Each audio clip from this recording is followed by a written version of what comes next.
We often operate under the assumption that civilizations die with a scream. We imagine the end comes with fire, with barbarian hordes scaling the walls, or with a sudden catastrophic market crash that turns the screens red in a single afternoon. But if you study history, if you really look at the anatomy of how great powers fade, you find that the end is rarely loud. It is quiet. It is a slow, creaking rigidity. Civilizations do not usually die because they are conquered from the outside. They die because they become too expensive to maintain on the inside. They die because the incentives that once drove them to greatness slowly invert, punishing the creators and rewarding the bureaucrats. We are living through a moment right now where the tectonic plates of the global order are shifting. Not because of a war, but because of a structural exhaustion. Today, I want to talk about a specific turning point, a decision being made in the halls of power in Beijing that is going to fundamentally rewrite the economic logic of your life, whether you live in a penthouse in New York, a suburb in Berlin, or a flat in Seoul. Before we walk down this path together, I want to ask you a small favor. History is not just dates and maps. It is the story of people living in specific places during specific times. I am curious to know where you are observing this history from. Please take a moment to write your city or your country in the comments below. It helps me visualize the classroom we are building here. To understand why a single policy shift in China matters to the entire world, we first have to understand the trap that almost every advanced economy falls into. We need a framework. I want you to imagine a family business. Let's say it's a bakery. The grandfather starts the bakery. He is up at 4 in the morning every day. He knows the name of every customer. He knows exactly how much flour costs. He takes risks. He innovates. If the bread isn't good, he doesn't eat. The feedback loop is immediate and brutal. 50 years pass. The bakery is now a global conglomerate. The grandson is the CEO. He does not wake up at 4 in the morning to bake. He wakes up to attend board meetings. He is surrounded by lawyers, compliance officers, and middle managers. The company is no longer focused on making the best bread. It is focused on maintaining its market share, managing its stock price, and navigating regulations. The incentive for a young employee in this company is not to invent a better recipe, but to follow the rules, please the boss, and not get fired. The system has shifted from creation to extraction. This is the complexity trap. Anthropologist Joseph Tainter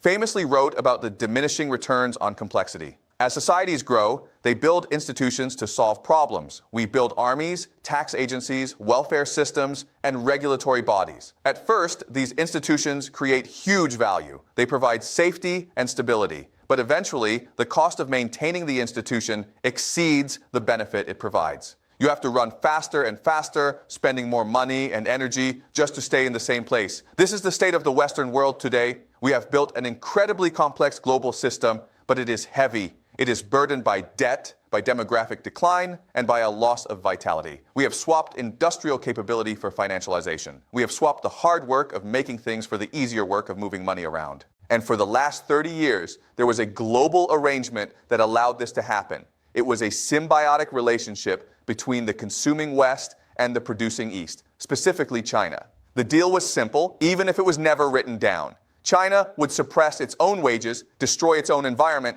and use its massive workforce to produce cheap goods. This kept inflation low in the West. In return, the West would print money to buy those goods, and China would take that money and reinvest it in Western debt. It was a perfect circle. The West got cheap TVs and low interest rates. China got jobs and factories. But history tells us that no arrangement lasts forever. The structural forces that built this chimerica dynamic are now the very forces tearing it apart. This brings us to the one decision. China has hit a wall. It is the same wall that Japan hit in 1989. It is the wall of diminishing returns. For 40 years, China grew by building things: roads, bridges, high-speed rail, and millions upon millions of apartments. This works when you are a poor country with nothing. Every new road creates massive value. But when you already have the best infrastructure in the world, building another bridge to nowhere adds to your debt, not your wealth. China's economy became addicted to real estate. At its peak, the property sector and its related industries accounted for perhaps 30% of China's GDP. This is an astronomical number.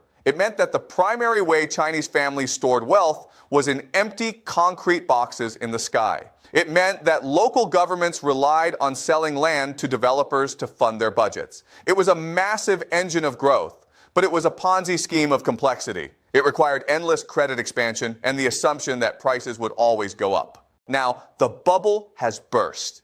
And here is where the divergence happens. Here is where the decision is made. In the West, when we faced our own version of this crisis in 2008, and again during the pandemic, our decision was to prioritize asset prices. We printed trillions of dollars. We bailed out the banks. We ensured that the stock market stayed high and housing prices kept climbing. We chose to protect the nominal wealth of the asset holding class at the expense of long-term currency stability and social equality. We chose the path of least resistance, inflation and financialization. The leadership in Beijing is currently staring at that same fork in the road. They are looking at a collapsing real estate market, youth unemployment, and a loss of consumer confidence. The easy political move, the move that every Western analyst has been expecting them to make for 2 years, is to open the floodgates, to print 10 trillion yuan and hand it to the developers, to reinflate the bubble for just a few more years of peace. But they aren't doing it. This is the signal we need to pay attention to. Instead of bailing out the real estate sector, they are allowing it to slowly liquidate. They are accepting the pain. Why? Because they have decided that the old model, the model of growth at any cost, the model of being the world's sweatshop, is a dead end. They are looking at the data on birth rates, which have collapsed. They know they cannot grow by adding more workers. Because there are no more workers coming, they can only grow by moving up the value chain. The decision they have made is to pivot the entire weight of the Chinese state away from real estate and toward advanced manufacturing. They call it new productive forces. This sounds like a boring bureaucratic slogan, but it is a declaration of economic war. It means China is no longer content to make your toaster and your shoes. They want to make your electric vehicle, your MRI machine, your passenger jet, your solar panels, and the industrial robots that build them. Now, why does this reshape the global order? Why should you care? Because the global economy is a closed system. There is only so much demand. If China succeeds in this pivot, if they manage to swap their reliance on building apartments for a reliance on dominating high-tech industries, they stop being a complement to the West and start being a direct competitor to the very core of Western wealth. Think about Germany. The German economic model relies on exporting high-quality machinery and cars to China and the rest of the world. Think about Japan. Think about South Korea. Even think about the United States' remaining industrial base. For decades, these advanced economies held the high ground. They designed the tech, China assembled it. If China's one decision is to pour all its resources, trillions of dollars in subsidies, loans, and research, into capturing the high ground, the logic of global trade breaks down. We are already seeing the first waves of this. In 2023 and 2024, China became the world's largest exporter of cars, bypassing Japan almost overnight. This wasn't an accident. It was the result of a structural decision to corner the battery and EV supply chain 10 years ago. This creates a terrifying dilemma for the West. We have spent the last 30 years financializing our economies, outsourcing our industrial capacity, and telling our children to become consultants or coders rather than engineers or machinists. We assumed that the hard stuff, the smelting, the refining, the casting was the work of the past. We thought we could control the world through intellectual property and branding, but in a crisis, you cannot eat intellectual property. You cannot drive a brand. The reshaping of the order comes from this reality. China is attempting to corner the market on physical reality, while the U.S. economy is increasingly driven by services, finance, and software. Intangibles, China is doubling down on the material world. They are betting that in a future of scarcity, resource constraints, and geopolitical fragmentation, the country that controls the factories and the supply chains wins. Let's go deeper into the consequences of this. If China stops exporting deflation, meaning if they stop selling us incredibly cheap goods because they are moving to higher value products, the era of low inflation in the West is over permanently. The cheap t-shirts and cheap electronics that allowed the Western working class to feel relatively wealthy, even as their real wages stagnated, will disappear. This will expose the rot in our own social contracts. When the cost of living spikes and stays high, political polarization explodes. We are already seeing this. Furthermore, this decision in Beijing forces the West to abandon its free market principles. You cannot compete with a state-directed economy like China's using pure free market capitalism. If China subsidizes its EV industry to the point where they can sell a high-tech car for $15,000, no American or European company can compete on price alone. So, what happens? Walls go up, tariffs, sanctions, protectionism. We are moving from an era of globalization to an era of mercantilism. We are going back to the 19th century, where nations hoard their resources and protect their industries at all costs. The one decision in China to refuse the path of financialization and choose industrial dominance forces the United States and Europe to react. We see this in the CHIPS Act. We see this in the tariff wars. The global system is fracturing into blocks. But there is a deeper, more philosophical layer to this. We spoke earlier about the late-stage civilization. A hallmark of a late-stage system is that it loses the ability to distinguish between money and wealth. Money is a claim on wealth. It is a ticket. Wealth is the actual stuff, the food, the energy, the housing, the factories, the skilled population. The West has become very good at generating money. We can print it by the trillion. We have seen stock markets hit record highs while homelessness increases and infrastructure crumbles. That is the illusion of the late stage. China's gamble, and it is a massive, dangerous gamble, is that by popping their own real estate bubble and forcing capital into manufacturing, they can realign their money with real wealth. They are willing to suffer a depression in asset prices to secure a dominance in production. If they pull this off, and that is a big if, given their demographic collapse and the loss of trust in their own institutions, they will have laid the foundation for the next century of economic power. If they fail, if the debt crushes them, or if the internal social pressure from unemployment becomes too great, then we are looking at a vacuum.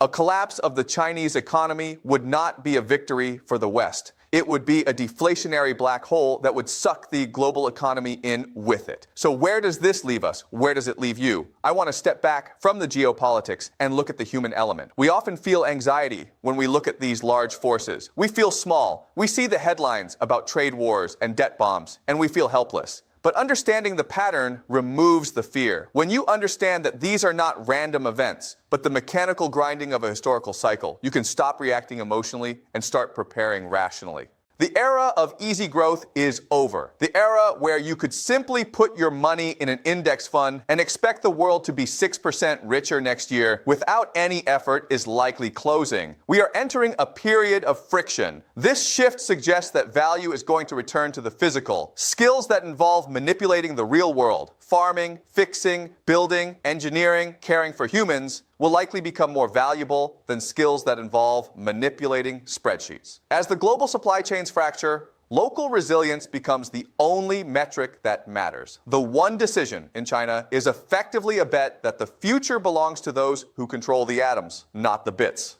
It is a rejection of the financialized modernity that the West has perfected since the 1980s. It is also a warning. No civilization has a birthright to prosperity. Prosperity is a function of organization, discipline, and the alignment of incentives. When a system incentivizes speculation over production, as ours has for so long, and as China's real estate sector did, it rots. China is trying to cut out the rot, even if the surgery nearly kills the patient. The West has yet to pick up the scalpel. I want you to think about your own local economy.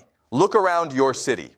Is it an economy based on creation or extraction? Is it growing because people are making things of value? Or is it growing because housing prices are rising and people are borrowing against them? The answer to that question will tell you how resilient your community will be in the coming decade. We are watching the end of the post-Cold War order. We are watching the end of history. It is uncomfortable. It is volatile, but it is also a return to historical normalcy. The anomaly was the last 30 years of calm. As we move forward, do not look for a sudden explosion to mark the change. Look for the slow, grinding shift of incentives. Look at where the capital flows. Look at what is being built and what is being allowed to decay.